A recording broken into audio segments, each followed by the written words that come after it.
Welcome back to Storytime as we continue with Sam Campbell's Forest Life series. We are now to the third book of the series, Eeny, Meeny, Miny, Mo, and Still Mo. Chapter 1, Eeny, Meeny, Miny, Mo. Duke had stood for a long time looking out the wide windows of our little Northwoods cabin. A springtime tempest was raging through the surrounding forest, setting the growing things to bowing frantically as though royalty were passing by. Our small woodland lake, generally so quiet and gentle, was whipped into a foam. The waters raced past our island, animated by a wild enthusiasm, as if they had found a shortcut to the sea. Duke's eyes danced and sparkled with merriment as he watched this spectacle of wilderness power and abandon. There was a stern but pleasant challenge to it that he loved. Intermittently, he would emit a little parcel of laughter. While more musical, these laughs were not unlike the chatter of a kingfisher. And like the ever-ready twitter of that strange bird, one knew that Duke had plenty more laughs where those came from. Duke was a wonderful laugher. He was so filled with natural good humor he could get a giggle out of almost any situation. All the world loves a laugher. When anyone is so constituted that he enjoys watching for the merry side of things, everyone and everything wants to present him with a joke, jest, or prank which will provide a cackle spasm, as we termed Duke's joyous outbursts. Whenever we heard a funny story, we wanted to tell it or write it to Duke. If we saw something ludicrous in nature, we simply had to share it with him.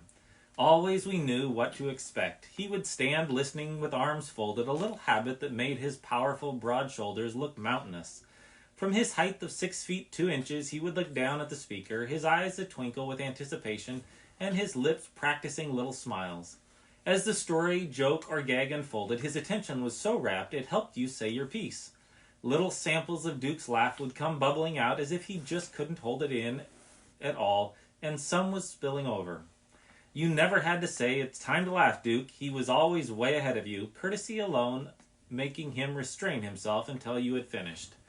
But when the point of the story had been reached, he would bend over, slipping his folded arms to his stomach as if a pain had suddenly developed there.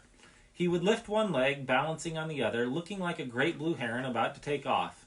All this was but the recoil. We storytellers would stand back and watch. It was what we had been bargaining for. Duke would unwind and burst into a cackle spasm that would nearly set the furniture to dancing. He would beat his broad chest and hold his hands to his sides while he giggled one cadenza after another. Then he would begin adding to the original joke certain little embellishments of his own that prolonged and spread the epidemic of merriment. We used to say, "You've never heard your own story until you tell it to Duke."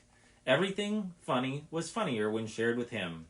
Nature seemed to have discovered this fact that May morning. Usually there is very little that is funny about a near hurricane such as thrashed about us. But because Duke was looking out from our window, the forest was behaving like a convention of comedians. It was one of those days when gray clouds raced in unbroken array at treetop level.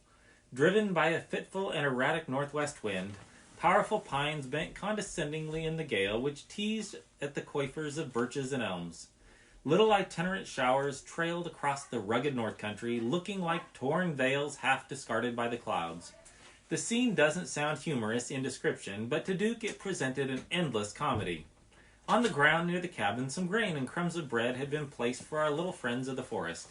2 chipmunks coming from opposite directions, frantic to get at this food, had collided head-on. There was a fierce scramble for a moment, marked by indignant squeals and squeaks. Then the 2 diminutive creatures raced away in opposite directions to perch on stumps, there to sit with partially restrained tempers, telling each other what a chipmunk thinks of a chipmunk who bumps into him. Duke had watched every detail of this incident with keen discernment. He saw things in it that few would, and maybe some things that were not there. But what he saw, plus what he thought, carried him away anew on wings of mirth. He humanized those chipmunks' reactions, read the meaning of their expressions, and interpreted their speech until he had patched up a story worthy of Mark Twain. Event followed fast on event in nature's vaudeville that morning. This technique of overlapping acts is often used in the theater. Entertainers say the second laugh should be started in the audience before the first has fully subsided. This seemed to be what nature had in mind. but assuredly the whole show was most disconcerting to my wife Jenny and to me. Jenny was in the kitchen creating culinary masterpieces in the form of pumpkin pies, or at least she was trying to. But she thought more of Duke and his perpetual circus than she did of mixing dough and making the filling. For my part, there was a perfectly blank piece of paper in my typewriter, waiting patiently for writings long overdue at the publishers. My fingers toyed with the typewriter keys, and occasionally I would experience a flicker of an idea as to what I should write. But before I struck the first letter, something new would happen in Duke's comedy, and my thoughts would go racing there. Now a dozen proud, strutting, squawking, bronzed grackles sailed in and lighted at the feeding station. "Of all the snooty outfits I ever saw," exclaimed Duke. "Look, they have to squeeze their squeaks out of them." It was even so. The big black birds with funny long beaks and yellow eyes walked about with noses in the air, as if in an effort to snub one another and everything else as well. As they gave their harsh, unmusical cries, they puffed up like toy balloons, and their thin voices sounded like rusty hinges that would rather not be used. Duke said they walked like top sergeants. Their strides were disproportionately long, as if they were trying to stress their importance. A gentle tap on the window pane put them to sudden flight. They darted through the foliage in marvelous manner, using their long tails like rudders, but in a moment they were back, searching eagerly about the feeding station for the bites of food they preferred. Obviously, bread was much in favor, as they seized this first, but several who had taken pieces of crust found it still a bit too hard to suit their tastes. Hence, they took it in their beaks and flew to the bird bath, there to gedunk it deliberately. They sat patiently at one side until the bread was thoroughly soaked, and then ate it with many a squeaky cry about how good it was. Suddenly, there was a flurry of wings as the blackbirds were startled by some disturbance in the brush. They perched at safe height in nearby trees until they made sure what it was. Then, discovering that it offered them no harm, they returned to their eating, taking no further notice of the creature that was approaching. Down the little path that circles among young balsam trees came a funny little animal, built so close to the ground it was difficult to see its legs. "Here comes something that looks like a cross between a dachshund and a jelly roll," exclaimed Duke. Jenny left her dough mixing, and I left my typewriter to see Link, our half-friendly woodchuck, approaching the feeding station. Link was an odd-appearing animal. She had come out of hibernation but a short time before, and her skin hung in loose folds, as if she were wearing a coat much oversized. Her legs were so short it was a question whether she walked or crawled. The grackles, sensing no fear of this vegetable-eating animal, would hardly get out of her way. Link's supreme touch of comedy was the manner in which she ate. She found pieces of bread and worked industriously at putting them away. In fact, it seemed she worked much harder at her eating than was necessary. She sat upright like a prairie dog, holding a piece of bread in her front feet. When she was taking a bite, her lower jaw dropped so low Duke expressed fear that it might fall off. Then, as she brought it up, it would almost disappear into her pouchy cheeks and upper jaw. She looked like some aged grandma who had misplaced her teeth just before dinner, but with pardonable persistence of her years, just ate anyway. There seemed to be danger that she might bite the end of her own nose. Link got her name through no choice of her own. Her mother, a loved pet of ours, has been called Sausage, because she was groundhog. Link was a little member of the sausage family, hence Link Sausage, or just plain Link. Terrible puns, I know, but the woodchucks didn't mind. Two more natural-born comedians appeared on the scene. Salt and Pepper, our pesky pet porcupines. They came waddling out of the brush, one behind the other, walking with slow, measured stride. The grackles and Link did not so much as glance their way, for no creature has anything to fear of the old porcupine so long as he does not attack the quill pig. Normally, porcupines do not eat meat, and so are not interested in destroying the creatures with whom they share the woods. I have often wished I could find a way to describe the porcupine. There seems to be nothing with which to compare him. The porky isn't like anything but himself. He is slowness personified. Slow living, slow moving, slow eating, slow thinking. Salt and Pepper that stormy day walked along as though they were going no place and had eternity to make it in. We did not see them often and very seldom found them together. In their baby days they had lived on our island, but the wide world had claimed them. They went where they wished when they wished. Occasionally they would return to the island, generally singly, but once in a while they came together. Always on their visits they acted as if they had never been away, walking in as they did now, as if saying, "Hi folks, is dinner ready?" They were so bow-legged, they almost stepped on their own feet. The great mass of quills which covered their backs swayed from side to side like a load of hay as they moved along at a turtle pace. Their noses and their tails their noses dipped so low they almost scraped the ground, and their tails dragged along. Our experience has taught us that they have a very definite destination in mind and head directly for a chosen somewhere. But to watch them gives the impression that they don't care where they go, when they arrive, or how soon they come back. Salt and Pepper nosed through the flock of squeaking grackles, then nearly bumped into Link. Reluctantly she moved a few inches to one side to let them pass. They investigated the cracked corn on the ground and found it not to their liking. Bits of bread, too, failed to satisfy. We could hear their voices even above the howl of the wind, and we knew full well what these calls meant. All guests at the feeding station had to be disturbed because those two spoiled brats not only were choosy about their food, but were fussy about the form it was in. Bread was what they wanted, but not crumbs. They wanted whole slices. We tossed some out to them, causing grackles to dash into tall trees and Link to scurry under the house. Then the pampered old porkies waddled over to the bread slices and each picked up one. Braced by their strong and useful tails, they sat back comfortably, held their food in their front feet, and looked somewhat like little monkeys. Now each began to eat in strictly individual style. Salt rammed his blunt and homely nose right into the center of his chosen slice of bread, gnawing and nibbling until he had made a round hole. When he reached the crust, he dropped that piece and picked up another. Pepper, on the other hand, began eating her slice from the side, chewing her way right through. Then she dropped the two remaining pieces and selected another whole slice. Grackles and Link now returned, and they picked up the bits left by the wasteful and extravagant porkies. On the whole, not a crumb was lost, but it was not through any virtue of those porcupines. Each moment now, the number of wild folk guests at the feeding station increased. 8 red-winged blackbirds circled in and lighted in spite of the mild objection of the grackles. We had been 2 years gaining the friendship of these redwings. As a rule, they are not very friendly birds. But one, in his first year's plumage, had broken tradition and come to our cabin. Apparently, his coming convinced others that we were to be trusted, for now there were a number of these beautiful birds visiting us regularly. As they flew in, it seemed they were sending semaphore signals by the flashing of the red spots on their wings. At the supreme moment of this woodland banquet, we took count of our guests. It was startling. On the ground at one time, within a space of 100 square feet, there were 11 grackles, 8 redwings, 2 song sparrows, 5 juncos, 2 robins, 1 nuthatch, 6 chipmunks, 1 woodchuck, and 2 porcupines. A bit later, all these creatures had left as if to set the stage for the next event. Now Bluey, our friendly blue jay, put on an act. When a strong wind blows, birds face into it on landing, perching, or taking off. It is a fundamental technique which all airmen must know. No doubt our big old blue jay had this in mind as he came gliding into the feeding area.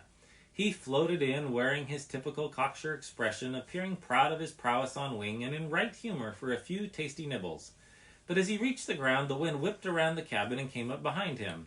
It caught Bluey's beautiful tail, and without regard for his feelings or his reputation as a flyer, unceremoniously tipped him over, laying him for a brief moment flat on his back in a little puddle of rainwater. With a wild flurry of feathers and wings, he was up instantly, not hurt in the least, but horribly mortified. In uncontrolled anger, he gave one of those sharp blue jay cries with such emphasis that his voice broke into a nondescript sound like a teenage youth blasting 2 tones at once. Then Bluey flew away screaming wildly, too much embarrassed and upset to indulge in even a bite. I felt actually concerned about Duke as he saw this. He bent over convulsed, but no sound would come out. His attempt at a laugh was just all breath. He went into his blue heron pose, his arms all wrapped around an ache somewhere in his midsection. I was grateful when I saw him draw in breath, for I had been fearful lest this intake would come too late. His face was red and tears were peering out of his eyes to find an easy course down his cheeks.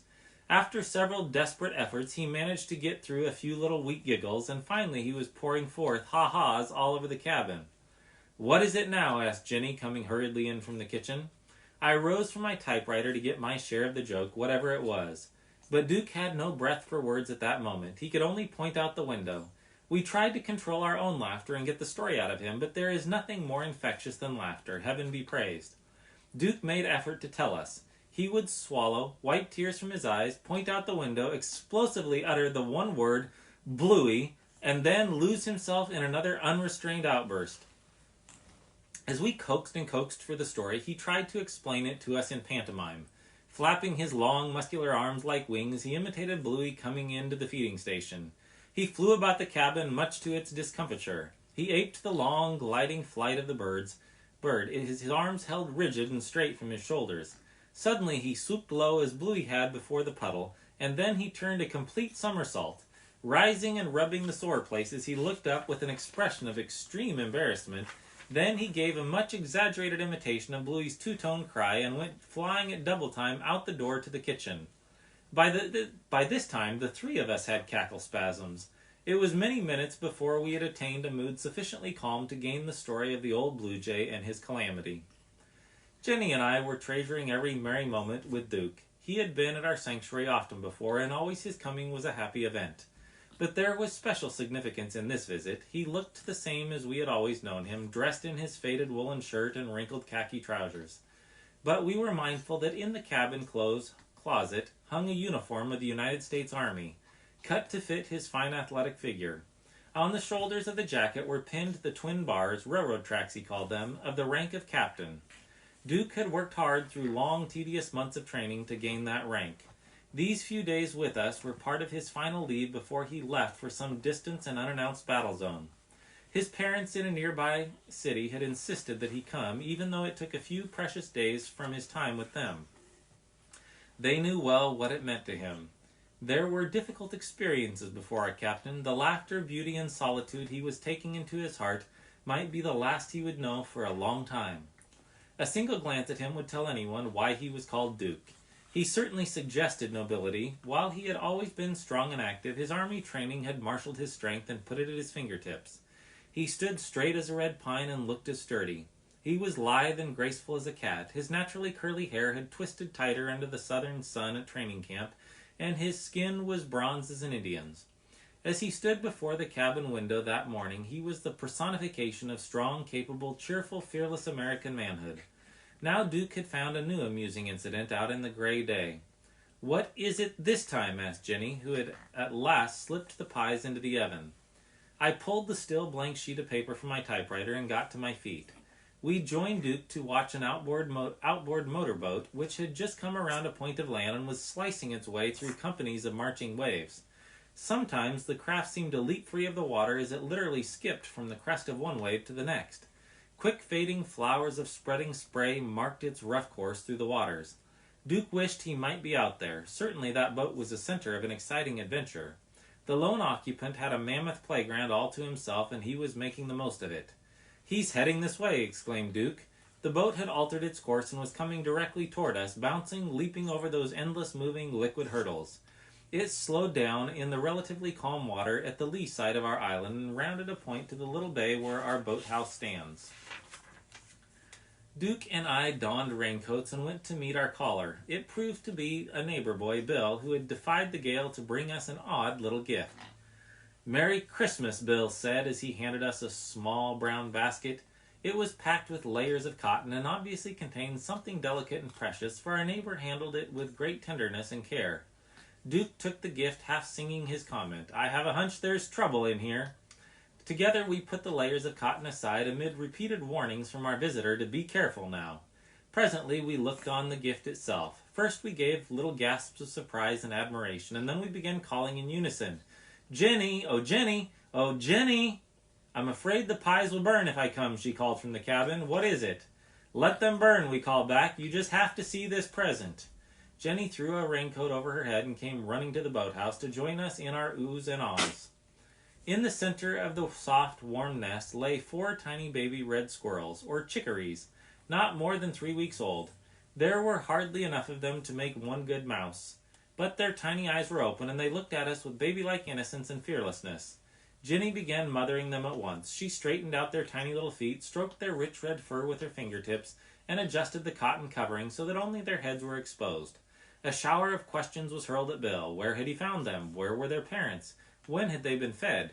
Gradually we got the story. These little chickarees had lived in the hollow of a tree near his cabin. Our neighbors had been watching them, had heard their baby cries, and had noted the mother squirrel coming and going. Then hours passed and she did not come to her family. The hunger cries of the little ones became desperate and incessant. As the neighbors hesitated, uncertain what they should do, the tiny squirrels took matters into their own hands. Out of the nest they came, half crawling, half falling down the side of the tree to the ground. This food business was a serious matter, and they were going to find some somewhere. "We picked them up," our young visitor explained. "They were not the least bit afraid. We fed them diluted milk with an eyedropper. Boy, how they went after it. I thought we would never get them filled. There were 5 of them at first, but one ran under the house. We couldn't catch him to give him his dinner. Poor little fellow, said Jenny. Perhaps you will get him later.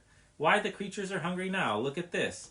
She had touched the nose of one of them with her little finger, and he tried desperately to nurse on it. That was hint enough for Jenny. Away she went to warm some milk and round up some eyedroppers. Duke, Bill, and I endeavored to warm the squirming squirrelets with the palms of our hands, telling them 1,000 foolish things they didn't understand. When the food was ready, Duke was the first to feed our new little charges. Later, we often spoke of that impressive scene. There were qualities that touched our hearts as well as our hopes. The hair-trigger sense of humor was silenced for the moment, and we looked on another side of this young captain's nature. His strong gentleness, kindliness, and tenderness shone in the care of helpless creatures. Here he was, fresh from schooling in the savage arts of war, trained to combat an enemy who would, if possible, drive civilization and decency from human experience. Contrary to his natural inclinations, Duke had learned all the up-to-date tricks of viciousness, and he had strength to carry them out. Many times he had startled us with his agility. We had watched him climb trees with a speed and ease that might have been envied by a monkey. We saw him climb a rope hand over hand to a limb 20 feet from the ground and jump down lightly. Unpretentiously, he demonstrated how to disarm a man of a gun or a knife and how to defend himself if attacked from behind. While he was gentle with his demonstrations, I, as the victim, was glad no seriousness was involved. But, strong as he was, no angel of mercy could have shown greater tenderness than he with those helpless and dependent little animals. This experience came to him as an opportunity to be himself for a moment, to indulge the incomparable joy of being kind. Now come on, you fellows, Duke was saying to the baby squirrels. He pulled back layers of cotton, revealing again the little huddle of tiny creatures. Come on, who's first? Eeny, Meeny, Miny, Mo. But Eeny crawled under Meeny, and Miny crawled over Eeny, and Mo crawled under the 3 of them. They kept crawling under and over one another and squirming about until Duke said they looked like a mass of fur-covered fishworms. Without waiting to contemplate his count, he picked up one of them and brought him out for dinner. The tiny thing was badly frightened and struggled to be free, but he ceased his struggles and his eyes closed in contentment as the eyedropper came into play, and he tasted the first swallow of warm milk. With quick realization that he was in the hands of a friend, he took hold of the dropper with his little front feet. Not until he had been fed 6 droppers full was he satisfied. Then he was placed back in his cotton-filled nest and sought a corner where he could indulge in a comfortable, carefree nap. Eeny was now fed and contented. Captain Duke carried on his nursing duties. With hands trained to ranger tactics, he fed Meeny, Miny, and Mo until they were as wide as they were long. The 4, now duly named and nourished, were tucked away in their bed, where they dropped off into squirrel dreamland, lullabied by the final finger caresses and soft words of our soldier. Bill now took his leave with the promise that if he found the 5th squirrel, he would bring him at once. As he started his motor, it made a roar that was startling, but not as startling as Jenny's shriek came at that same moment. Duke and I whirled around to see her racing off toward the cabin. "What is it?" we cried, running after her. The pies, she cried. "I can smell them." I brought the bad news to Duke, who had returned to the basket of squirrels, feeling more concern about them than he did about the burning bakery. The pies were black as cinders, and the oven had enough deposit on it to account for a half-day of scrubbing. "I always liked canned peaches anyway," said Duke. That's the end of Chapter 1. I hope you enjoyed that.